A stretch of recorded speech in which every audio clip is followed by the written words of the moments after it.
So in the last section, we stopped at remembering, so I want to start there today.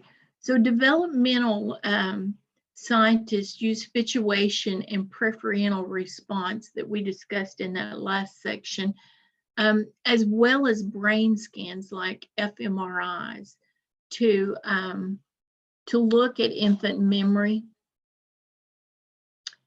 And those researchers who hold the information processing view, we talked about that was one of the theories, the information processing view, where they believe we took stimuli in and then we had it in our working memory, and then we might put it in long-term storage, and then we would draw that out when we had need for it.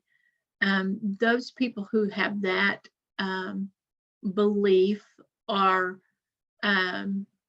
especially interested in infant memory when they're researching learning storage of information and what is the duration of that storage and how do we retrieve those stored memories. And with preverbal babies, they look for behavioral signs of retrieval in order to know what they're learning. So as you can see on the slide, recognition and recall are two different kinds of memory retrieval.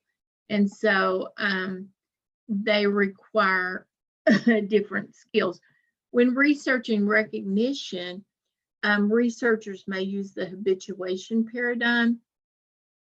So when a baby habituates to a stimulus, like we talked about before, that's repeated,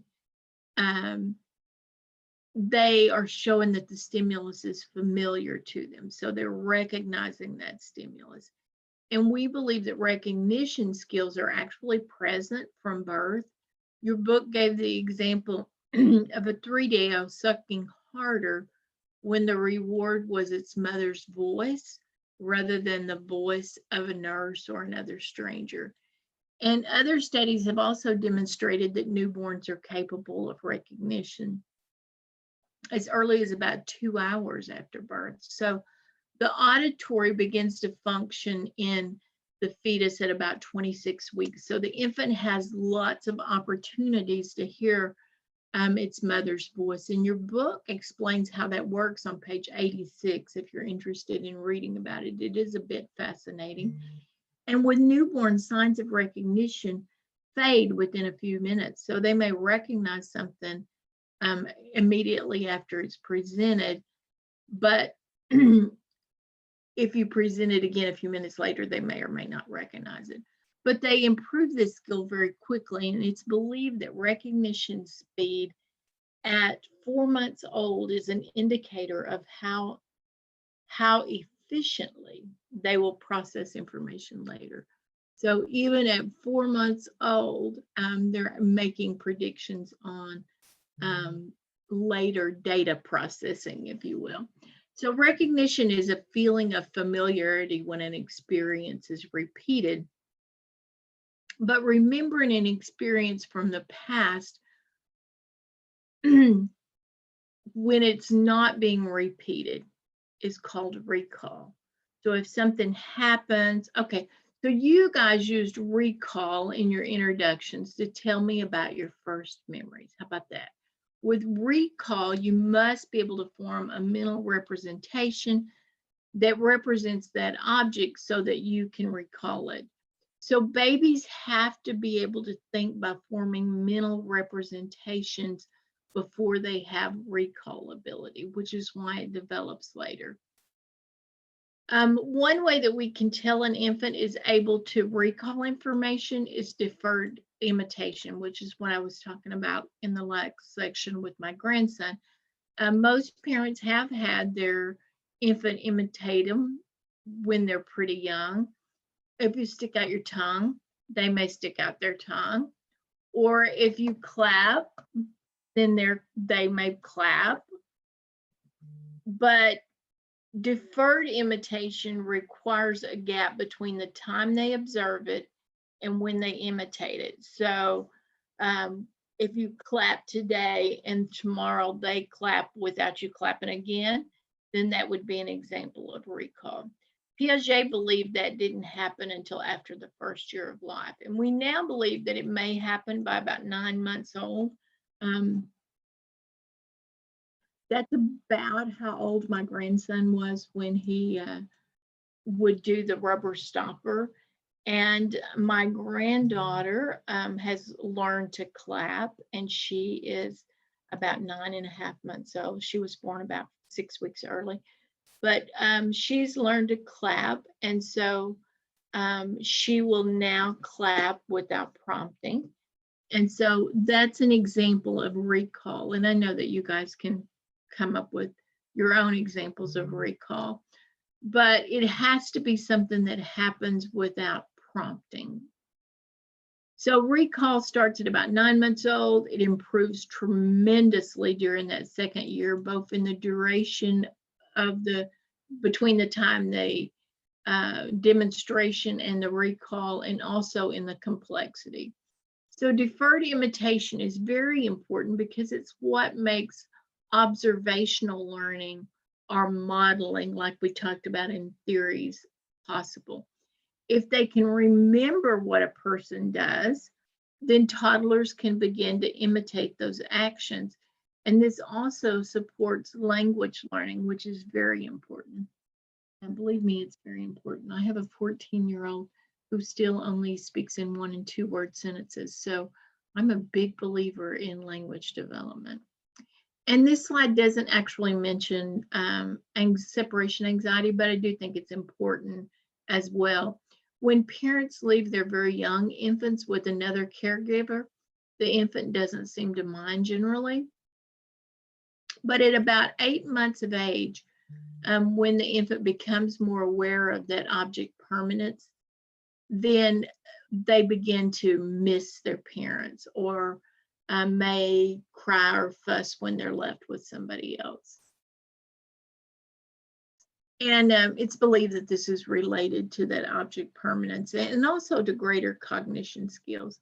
And those greater cognition skills are related to the rapid myelination of axons.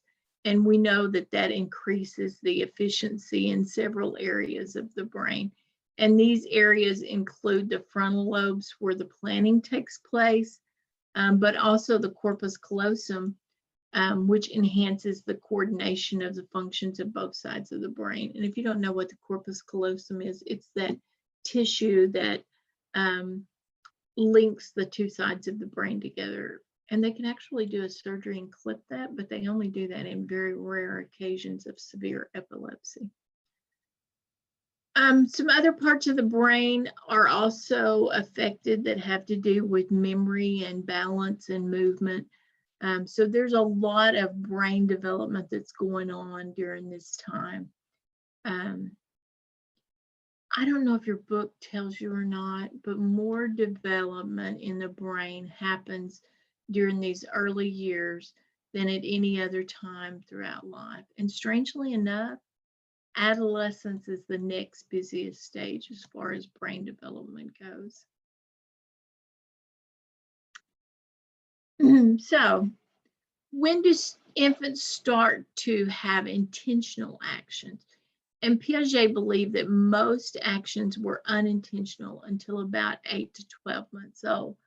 But it's been reported in infants as young as 3 months old by current researchers. So that's a larger gap than many of his, much of his research. So, but they're doing studies that are very different from what he was, excuse me, able to do. So one study was done where they tied a string to a baby's foot, and when the baby's foot moved, the mobile moved. And at some point, the infant makes the connection and shakes her foot very vigorously once they make that connection. And so by looking at that, they could tell that it was an intentional movement. So by the end of the first year, infants will repeat actions that have elicited attention previously. So if you clapped because they said something, then they may do that again. And sometimes they'll even clap. And so I think your book gave the example of a 1-year-old making a wailing sound while looking at a parent. And then when the parent looks at her, she may hold out her hand, reach for a particular toy. So that would be her way of communicating that she wanted the parent to give her that toy. And 12 to 18-month-olds may invent some new variations on their previous behavior. But by 24 months old, toddlers are in control of those mental images enough that they can mentally invent some new means to end. So we actually call 2-year-olds a lot of times the little scientist. And so that's because they're actively trying new things and may be able, in this instance, to figure out mentally or produce a useful means to an end. And excuse me, and sometimes they can figure out that means to an end on the very first try.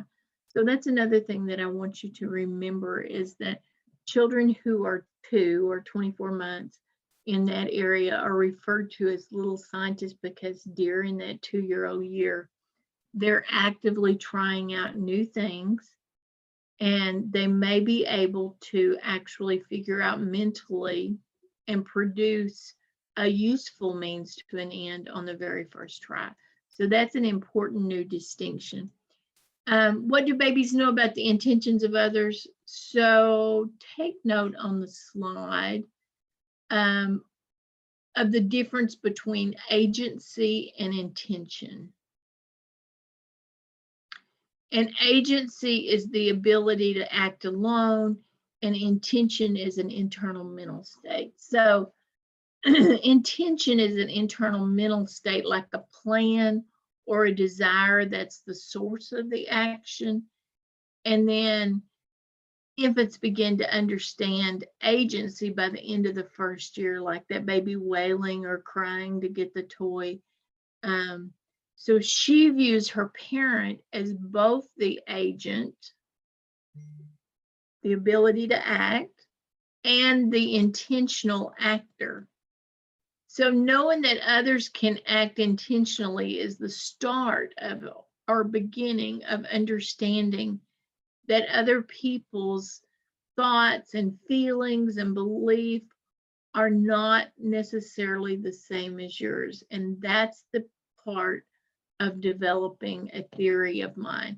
But it's a complex and it's a long-term process. So please don't say, Ms. Crow said babies develop theory of mind when they're a year old or earlier, because they really don't. This is just the first rudimentary basis of developing that theory of mind. It is not fully developed for a while after that, like generally not until about 4 years old. So lastly, the slide says that current researchers believe that some might have that rudimentary sense of others' intentions as early as 6 months old. So moving on to preschoolers, this stage begins around 2 and can last till about age 7. And during this stage, children are no longer dependent just on sensory motor activities. They have become thinkers, or as I said earlier, they've become little scientists. And they're able to use symbols as a stand-in for other things. And many of you may be saying, well, why is that so important? Well, because words are symbols, and so are the props that they're going to use in their pretend play. Excuse me. And 2-year-olds become very adept at both language and pretend play. And pretend play is a very important part of that stage. This pre-operational stage, it's when children begin to master self-regulation. So we might expect a 2 or a 3-year-old to throw a temper tantrum if things don't go their way. But by age 6, they should have somewhat mastered self-regulation. And this is an important thing for early childhood teachers to be aware of. So I'm going to say it one more time. 2 or 3-year-old may throw a temper tantrum, and that's normal. but by age 6, they should have somewhat mastered self-regulation. And so they may not always have mastered self-regulation. I know adults that have not quite mastered it yet, but that is the goal by age 6.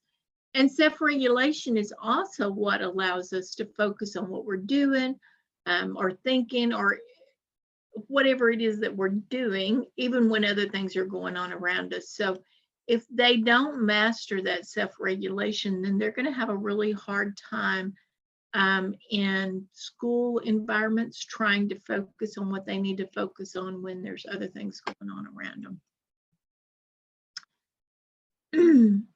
So we're going to talk more about understanding, but I do just want to mention this before we stop this section. So new research believes that newborns' ability to discriminate between differences between small numbers happens very early in life. And so that they understand those fundamental counting principles as early as 2 or 3 years of age. And there's games that allow early childhood educators to look at how far they have developed. And one that I particularly like is the Great Race. And if you have not looked at that and you work with small children or you have small children, you might want to look at that to be able to determine where they are cognitively and understanding that. So I'm going to stop this section here, and we'll come back with understanding the mind, which is a little bit more, well, no, let me go ahead and just talk about this because I'm not going to talk about it very much. We have a video that I do want you to watch that's Piaget 3 Mountains Task, and there's also another one that's called Centration that I'd like for you to watch that also discusses this. So theory of mind is where I'm going to come back in this next section, but having watched these 3 mountain tasks, I think may help you have a better understanding when we come back for the next section.